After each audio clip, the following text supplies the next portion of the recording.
அன்பு நண்பர்களே வணக்கம். காலத்தின் வாசனை தஞ்சாவூர் கவிராயர். வெயில் பேய் மாதிரி அடிக்குது, தெருவில் நடந்து போகவே முடியல.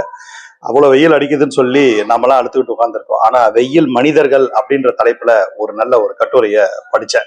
இந்த புத்தகத்துலதான் தஞ்சாவூர் கவிராயர் வீட்டுக்குள்ள இருக்காரு. வெளியே ஒரே சத்தம், கட்டாமுட்டா கட்டாமுட்டான்னு சொல்லிட்டு, என்னடா ஒரே சத்தமா இருக்குன்னு சொல்லிட்டு வெளியே போய் பாக்குறாரு. நடமாடும் தையல் வண்டின்னு ஒரு பெரிய ஒரு கர்ணகொடூரமான ஒரு சத்தத்துல, அலங்கோலமான ஒரு எழுத்துல எழுதப்பட்ட ஒரு போர்டோட பாட்டு பாடிக்கிட்டே ஜாலியா தள்ளிட்டு வர்றாரு. என்னடா இவ்வளவு வெயில் அடிக்குது, இந்த பெரியவர் இவரு சாதாரணமா வராருன்னு சொல்லி அவரை கூப்பிட்டு உட்கார வச்சு ஒரு டம்ளர் தண்ணியை கொடுக்குறாரு, ஒரு பழம் கொடுக்குறாரு. இந்த பெரியவர் பழத்தை எடுத்து தன்னுடைய பேரனுக்குன்னு வச்சுக்கிறாரு. பேரனுக்கு இருந்தாங்க இன்னொன்னு சாப்பிடுங்கன்னு சொல்லி அவரு, சரிங்க இந்த வெயில்ல வரீங்களே ஒன்றும் கஷ்டமா இல்லையா? அடப்போங்க, என்ன வெயில் இதெல்லாம், அதெல்லாம் சரி, வரும்போது ஒரு பாட்டு பாடினீங்களே, என்ன பாட்டு அது, பாடி காமிங்களேன் அப்படின்னு சொல்லி சொல்றாரு.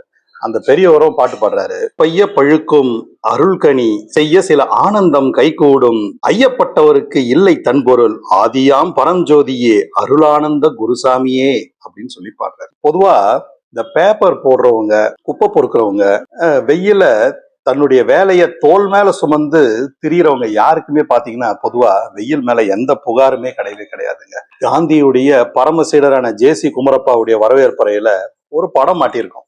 அது ஒரு விவசாயி நல்ல வெயில்ல ஏர் கலப்பையோட உழுதுகிட்டு இருப்பாரு. இது யாருங்கன்னு கேட்டிருக்காரு கவிராயர். அப்போ சொல்லியிருக்காரு, இது என்னுடைய குருநாதருடைய குருநாதர், காந்திக்கே வழிகாட்டக்கூடிய குருநாதர் வெயில்ல தான் இருந்திருக்காரு. வெயில் மாமின்னு ஒரு அம்மாவை சொல்றாரு. அந்த அம்மா எப்ப பார்த்தாலும் வெயில்ல கடை தெரு, ரேஷன் கடை, பஸ் ஸ்டாண்டுன்னு சொல்லி போயிட்டே இருப்பாங்களா. வெயில் தழுந்து வரக்கூடாதுங்களா அப்படின்னு சொல்லி கேட்டா அந்த அம்மா சொல்லுவாங்களா, பாருங்க வெயில்ல ஹோல் இருக்கு, ஜாலியா இருக்கு, அழகா பர்ச்சேஸ் பண்ணலாம், இது அருமையான வேலை. எந்த நோயா இருந்தா என்னங்க, வெயில நடந்து பாருங்க, நோய் தன்னால பறந்துடும். காலை வெயிலும் மாலை வெயிலும் மனுஷனுக்கு நல்லதுரா அப்படின்னு சொல்லி சொல்லிட்டு வெயில் மாமி பறந்து போயிட்டாங்க அப்படின்னு சொல்லி சொல்றாரு. வெயில் மனிதர்கள், இந்த வெயில், இதை பார்க்கும் பொழுது இந்த கட்டுரை என்பது என்னுடைய கவனத்தையும் கருத்தையும் கவர்ந்தது. எனவே நீங்களும் வாசியுங்கள் நண்பர்களே.